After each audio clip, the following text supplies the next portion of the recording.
WhatsApp guys, welcome back once again. So दोस्तों, आज की कहानी जो एक्सप्लेन करने जा रहे हैं उसका नाम है कॉन-टी-की। तो चलिए कहानी की शुरुआत करते हैं। कहानी शुरू होती है और समय चल रहा है 1930 का। जगह है नॉर्वे का एक गांव, जहां हम कुछ बच्चों को खेलते हुए देखते हैं। लेकिन इसी बीच उन्हें एक सौ दिखती है जो कि एक बर्फ के ऊपर रखी थी। अब उसके आसपास पानी भरा हुआ था। सारे बच्चे वहां जाने से डर रहे थे, लेकिन थॉर नाम का बच्चा हिम्मत दिखाते हुए वहां चला जाता है और उस सौ को उठा लेता है। पर वापस आते टाइम वो बर्फ टूट जाती है और वो जमा देने वाले पानी में गिर जाता है। अगर वो थोड़ी देर और अंदर रहता तो शायद उसकी मौत हो जाती, लेकिन समय रहते ही और बच्चे उसे बाहर निकाल लेते हैं। अब घर जाने पे उसे बहुत डांट पड़ती है। उसके डैड उसे समझाते हैं कि अगर थोड़ी देर पानी में और वो रहता तो वो मारा जाता। वो बोलते हैं कि तुम्हें इसे एक सीख ज़रूर मिली होगी कि कभी भी लाइफ में रिस्क नहीं लेना चाहिए। वादा करो मुझसे कि तुम आगे से ऐसा नहीं करोगे। थॉर के पास इस चीज़ का कोई भी जवाब नहीं होता। वो चुपचाप लेटा रहता है। अब कई साल बीत जाते हैं और अब थॉर बड़ा हो चुका है। वो प्रोफेशन से एक एक्नोग्राफर है और उसका काम है दुनिया के अलग अलग जगहों या टापू पे जाना जहां आज तक कोई भी नहीं गया है, और वहां पे रहने वाले लोगों के बारे में जानकारी इकट्ठा करना कि वो कहां से आए और क्या करते हैं। और इस काम में उसका साथ उसकी गर्लफ्रेंड भी देती है। अभी इस समय पर वो पॉलिनेशिया के एक टापू पर रह रहा है, जहाँ के लोगों के साथ उसकी अच्छी दोस्ती हो गई है। अब एक दिन थॉर और उसकी गर्लफ्रेंड एक बूढ़े आदमी के साथ बैठे होते हैं। वो उसे पूछता है कि आप लोग कहाँ से आए हैं। तो वो बूढ़ा आदमी बताता है कि हमें यहाँ पर भगवान के बेटे टिकी लेकर आए थे, जो कि सन ऑफ गॉड है। वो हमारे पूर्वज हैं जो हमें टापू पर लाए थे, और वो जगह समुंदर की दूसरी तरफ पर है। इसके बाद वो बूढ़ा आदमी ईस्ट की तरफ इशारा करता है और बोलता है कि वहाँ से। अब ये देखकर थॉर हैरान था। तो वो आदमी कहता है कि दुनिया में हर चीज़ ईस्ट की तरफ से आती है, चाहे वो बिजली हो, सूरज हो या फिर चलने वाली हवाएं हो, सब कुछ। अब वो बूढ़ा आदमी उन्हें जंगल के बीच में लेके जाता है जहाँ पे द सन ऑफ गॉड की मूर्ति रखी हुई थी। अब उस बूढ़े आदमी को लग रहा था कि उसके पूर्वज साउथ अमेरिका से आए हुए थे, जैसे कि उसके पूर्वजों ने उन्हें बताया था।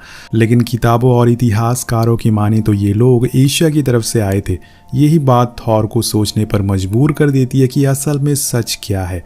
अब यहाँ समय चल रहा है 1946 का, पर थॉर के दिमाग में उस बूढ़े आदमी की कही हुई बात भुलाई नहीं जा रही है, और उसने उस बात की सच्चाई ढूंढने में 10 साल लगा दिए, जिसका जवाब है हाँ। उस बूढ़े आदमी की कही बातें सच थी। उसके पूर्वज साउथ अमेरिका से आए थे, और उसने इस बारे में काफ़ी थ्योरीज भी लिखी है, जिसे लेकर वो एक पब्लिशर के पास जाता है, पर वो उसे साफ साफ मना कर देता है और उसकी बुक को पब्लिश करने से।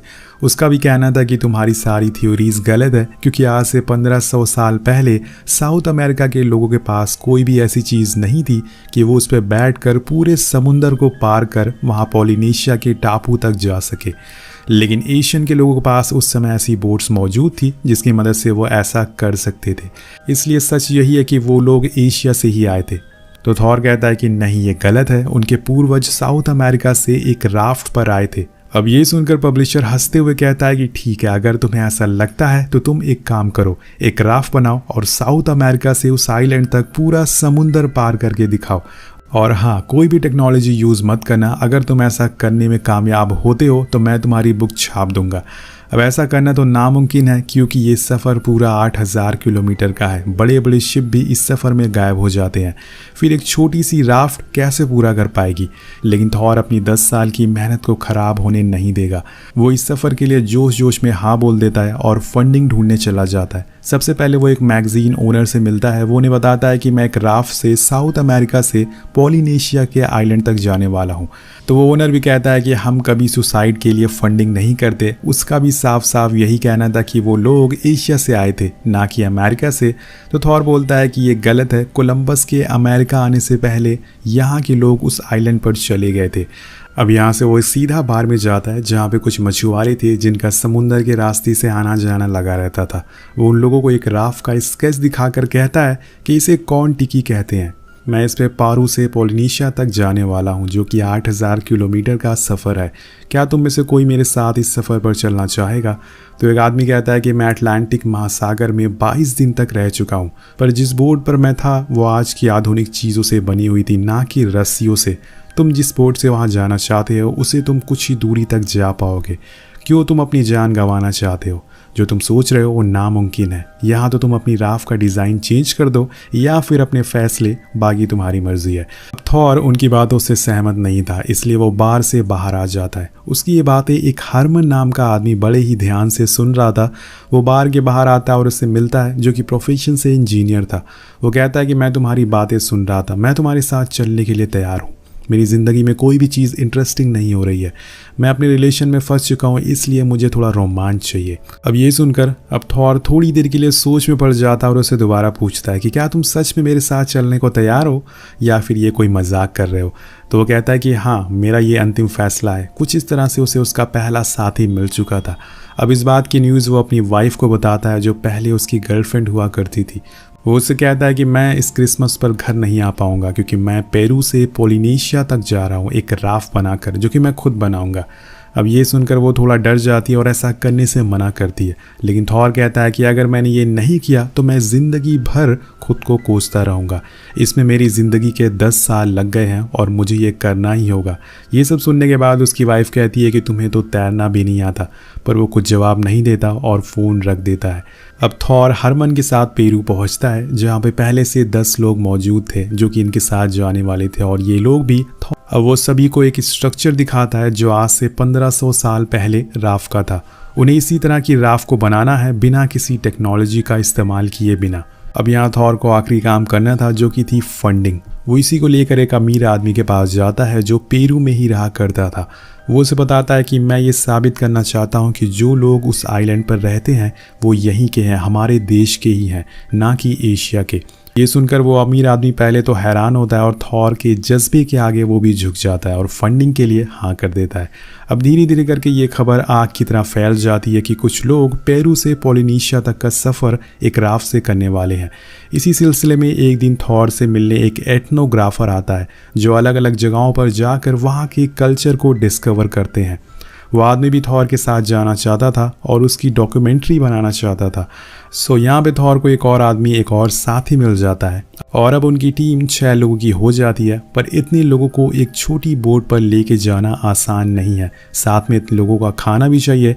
वेल, ये तो आगे ही पता लगेगा कि क्या ये लोग वहाँ पहुँच पाते हैं या बीच में ही इनका सफ़र ख़त्म हो जाएगा इनकी ज़िंदगी के साथ। और इसके बाद सारे लोग कार्ड बनाने में लग जाते हैं। कई महीनों की कड़ी मेहनत के बाद फाइनली वो सेम उसी तरह से कार्ड बना लेते हैं जैसे 1500 साल पहले बनती थी। अब जाने से पहले थॉर अपनी वाइफ को कॉल करता है और वो थोड़ी इमोशनल हो जाती है। अब थॉर भी उसकी हालत समझता है और कहता है कि अगर मैंने ये सफ़र पूरा कर लिया तो हमें और स्ट्रगल नहीं करना पड़ेगा, और आखिरी बार उसे गुड बाय बोलता है और फ़ोन काट देता है। अब 28 अप्रैल 1947 का वो दिन आ जाता है जब ये 6 लोग पेरू से निकलने वाले थे। पर यहाँ इनको छोड़ने और इनका हौसला बढ़ाने पूरे शहर के लोग आए थे, क्योंकि ऐसा काम किसी ने आज तक नहीं किया था और ना ही सोचा था। तो ये उनके लिए एक नया एक्सपीरियंस था। अब सारे लोग उन्हें बाय करते हैं और जैसे जैसे राफ्ट ज़मीन को छोड़ रही थी, थॉर के दिमाग में बस एक ही ख्याल आ रहे थे, क्या वो इस सफ़र में ज़िंदा बचेगा? जो उसने ये फ़ैसला लिया है वो सही है या गलत है? पर वो आखिर में ठान लेता है और पूरी टीम के साथ निकल जाता है।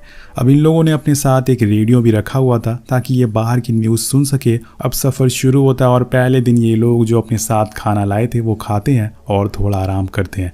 लेकिन सफ़र में आगे बढ़ने पर एक रात मौसम कुछ सही नहीं होता और इन लोगों को जिसका डर होता है वही होता है। समुद्री तूफान, तेज़ बारिश होने लगती है जिसमें पूरी राफ्ट अनबैलेंस होने लगती है और इस तूफान में थॉर पानी में गिर जाता है। उसे तो स्विमिंग भी नहीं आती, पर जैसे भी करके उसके दोस्त उसे ऊपर उठा लेते हैं। आज उसकी किस्मत अच्छी थी कि वो बच गया। अगर वो इस सफ़र पर अकेले आता तो आज उसका ये आखिरी दिन होने वाला था। अब इस हादसे की वजह से वो बोट में बैठे सभी लोग बहुत ही ज़्यादा डर जाते हैं। पहली बार उन्हें एहसास होता है कि ये सफ़र कितना ज़्यादा खतरनाक है। कुछ समय बाद बारिश रुक जाती है, पर अगले दिन जब थॉर राफ्ट की हालत देखता है तो हैरान रह जाता है। तूफान की वजह से पूरी राफ्ट, पूरी बोट खराब हो चुकी थी। जब हरमन और उसके दोस्त बोट को सही करते हैं तो वो देखते हैं कि नीचे की लकड़ी पर पानी लगने की वजह से वो खराब होने लगी है, लेकिन वो ये बात किसी को नहीं बताते ताकि कोई भी डरे ना। वहीं दूसरी तरफ थॉर देखता है कि रेडियो भी काम नहीं कर रहा। और उसकी वजह था एक पैरेट जिसने रेडियो का वायर काट दिया था, और ये पैरेट किसी और का नहीं बल्कि इन्हीं के एक साथी का था। अब इन लोगों के पास एक ही रास्ता था जिसे ये बाहर की दुनिया से बात कर पाते, पर अब वो भी नहीं रहा। लेकिन यह मुसीबत कम नहीं होती। इन्हें भूलना नहीं चाहिए कि जहाँ पर ये लोग खड़े हैं वो एक समुंदर है जिसमें वेल और शार्क का राज चलता है, जो इन्हें और इनकी राफ को एक बारी में निगल सकती है। अब धीरे धीरे करके समय बीतने लगता है और यहाँ एक आदमी के पास 1500 साल पहले वाला मैप भी था, जिसकी मदद से वो लोग आगे बढ़ रहे थे और इस समय पे वो सही रास्ते पर हैं अभी तक। अब एक दिन हरमन को दूर एक शार्क दिखती है जो दिखने में काफ़ी विशाल थी, पर वो इन लोगों से काफ़ी दूर थी, इसलिए इन्हें डरने की ज़रूरत नहीं थी। लेकिन तभी एक दूसरी शार्क इनके राफ्ट से नीचे से गुजरती है, जिसे हरमन देखकर बहुत डर जाता है और एक नोकीले हथियार से उस पर हमला कर देता है। अब थॉर उसे ऐसा करने से रोकता है, लेकिन वो नहीं मानता और शार्क पे हमला कर देता है। अब वो नोकीला हथियार एक रस्सी से बंधी हुई थी जो राफ से बंधी थी। जैसे जैसे शार्क नीचे जा रही थी वो रस्सी खींचना शुरू हो जाती है, जिससे राफ भी नीचे जाने लगती है। अब उसके ऊपर खड़े सारे लोग पानी में गिरने वाले होते हैं कि तभी वो हथियार शार्क से निकल जाता है और राफ एक बार फिर से स्टेबल हो जाती है। अब इस गलती की वजह से राफ में मौजूद सभी लोग हरमन को बहुत सुनाते हैं, क्योंकि आज सबकी जान उसकी वजह से जाने वाली थी। पर थॉर उन्हें ऐसा करने से रोकता है, क्योंकि ऐसा करने से राफ पर दुश्मनी बढ़ेगी और उन्हें अभी एकता की बहुत ही ज़्यादा ज़रूरत है, सहारे की ज़रूरत है। वो सबसे शांत रहने को बोलता है और अब इसी तरह से पूरे 25 दिन बीत जाते हैं। अब इन लोगों के पास खाने की कमी होना शुरू हो जाती है, साथ में इनका रेडियो भी ख़राब हो चुका है। जैसे कि हम जानते हैं सारे लोगों की हालत भी ख़राब होने लगी थी, पर इसी बीच हरमन की दिमागी हालत भी अब बिगड़ने लगती है। उसे लगने लगता है कि अब इस बोट में सारी रस्सियां खुल जाएगी, जिससे हम सारे डूब जाएंगे। और यहाँ उसे उस बार में कहे हुए आदमी की बातें याद आने लगती है कि हम लोग ज़्यादा दिन तक इस बोट पर टिकने वाले नहीं हैं। एक दिन वो एथनोग्राफर जिसका नाम सैम होता है वो सेफ्टी बोट से दूर जाता है, जिससे उन लोगों की फ़ोटोज़ को खींच सके। लेकिन इसी बीच वहाँ कुछ शार्क आ जाती हैं जो उसकी बोट के आसपास घूमने लगती हैं, जिसे थॉर देख लेता है और सारे लोग फ़ौरन उसकी बोट को खींच लेते हैं, जिससे कि उसकी जान बच जाती है। अब इसके बाद हम देखते हैं कि बोट पर जो पैरेट मौजूद था वो गलती से पानी में चला जाता है और शार्क इस मौके का फ़ायदा उठा लेती है और उसे खा जाती है। चार्ली जो कि पैरेट का मालिक था वो खुद के सामने अपने पैरेट को मरता देख सदमे में चला जाता है और उसे इतना ज़्यादा गुस्सा आता है कि वो उस शार्क की टेल को पकड़ लेता है और खींचकर बोट पर पटक देता है। अब जिसके बाद वो एक चाकू से उसे मार डालता है और उसके पेट को फाड़ देता है ताकि पैरेट उसे मिल सके। लेकिन ऐसा होता नहीं है दोस्तों, बल्कि ये उसकी सबसे बड़ी गलती साबित होने वाली थी। उस शार्क का खून पूरे समुंदर में फैल जाता है, जिसकी स्मेल से अब सारी शार्कें उन लोगों के आसपास घूमने लगती है जो किसी भी वक्त एक साथ इन पर हमला कर सकती है। अब ये सब देखकर हरमन बहुत ज़्यादा डर जाता है, तो वो एक बॉक्स लेके आता है जिसमें उसने कुछ स्टील की वायर रख रखी थी। वो थॉर से कहता है कि हमारे पास एक ही ऑप्शन है, जैसे भी करके हमें इस वायरस को इन शार्क से बांधना होगा, जिसकी मदद से हम आगे बढ़ सकें। पर थॉर ये करने को मना कर देता है कि हम किसी टेक्नोलॉजी का यूज़ नहीं करेंगे, हम सेम उसी तरह से जाएंगे जैसे 1500 साल पहले लोग गए थे। ये बोलते हुए वो उन वायर्स को पानी में फेंक देता है और इस चीज़ को देख के हरमन अपना काबू खो देता है और तभी उसका एक पैर फिसल जाता है और वो मौत के मुंह में चला जाता है। शार्क उसके चारों तरफ मौत बनकर घूम रही थी। इस समय रहते हुए रस्सी फेंक कर उसके साथ ही उसे बचा लेते हैं। अब उसके वापस आने पर सभी लोग चैन की सांस लेते हैं और वो अपनी गलती के लिए सबसे माफ़ी मांगता है और सबको साथ रहकर इस सफ़र को पूरा करने को कहता है। अब धीरे धीरे करके 60 दिन बीत जाते हैं और राफ पे अब माहौल ख़राब होने लगा था। सभी की मेंटली और फिज़िकली हालत बहुत बुरी हो चुकी थी और सबसे बड़ी मुश्किल थी, इन्हें पता ही नहीं था कि ये किस रास्ते पर जा रहे हैं। जी हाँ दोस्तों, मतलब कि ये रास्ता भटक चुके थे। जो आदमी ने रास्ता बता रहा था उसे खुद नहीं पता था कि हम लोग कहाँ जा रहे हैं। लेकिन 2 दिन बाद उसे मैप में कुछ रास्ते दिखते हैं जिस पर वो गौर करता है, साथ में दूरबीन से देखता है तो उसे कुछ दिखता है और वो थॉर से कहता है कि हम सही रास्ते पर हैं, हम पॉलिनेशिया के करीब हैं। और ये बात सुनते ही पूरे शिप में खुशी की लहर दौड़ उठती है। पूरे 60 दिन बाद इस बोट पर थोड़ी खुशी आई थी जिसे सारे लोग साथ में एंजॉय करते हैं, लेकिन अभी भी इनकी मंजिल दूर थी। इसके बाद थॉर रेडियो की मदद से दूर पैरों में एक सिग्नल करता है। जी हाँ दोस्तों, इनका रेडियो भी अब सही हो चुका है। वो सभी को बताता है कि हम जिंदा हैं और मंजिल के बहुत ही करीब हैं। अब ये खबर आग की तरह फैल जाती है और थॉर उसके साथियों की हर जगह तस्वीर लगना शुरू हो जाती है। गवर्नमेंट की तरफ से उनकी फैमिली को पैसे मिलते हैं, न्यूज़पेपर में उनकी खबरें छपने लगती है। उधर धीरे धीरे लोग पॉलिनेशिया के करीब आते जा रहे थे।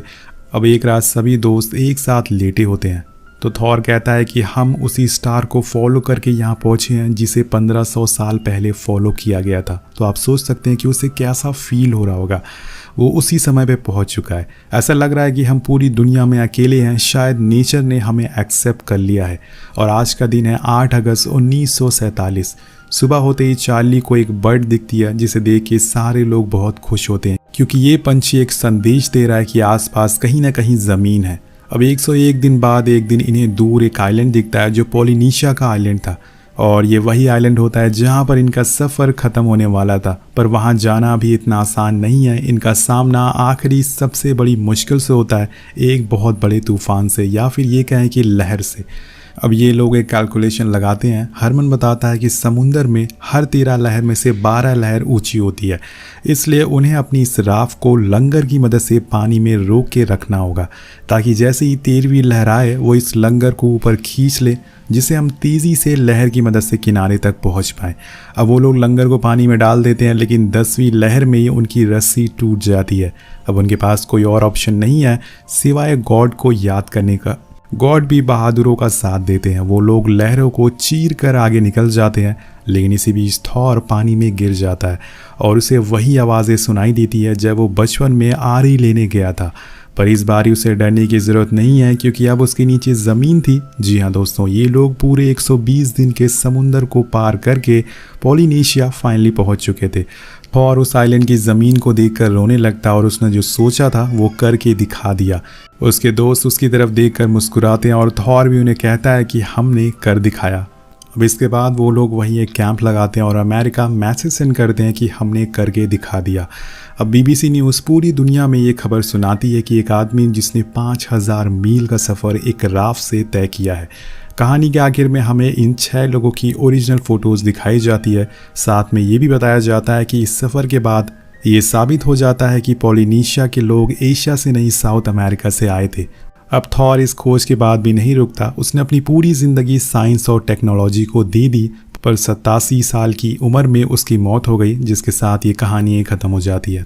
तो आपको ये मोटिवेशनल कहानी कैसी लगी नीचे कमेंट करके ज़रूर बताएगा। तो दोस्तों इस वीडियो पर एम करते हैं 300 कमेंट का। कमेंट ज़रूर करिएगा। मिलते हैं आपसे अगली वीडियो में। Thank you so much watching. Peace out.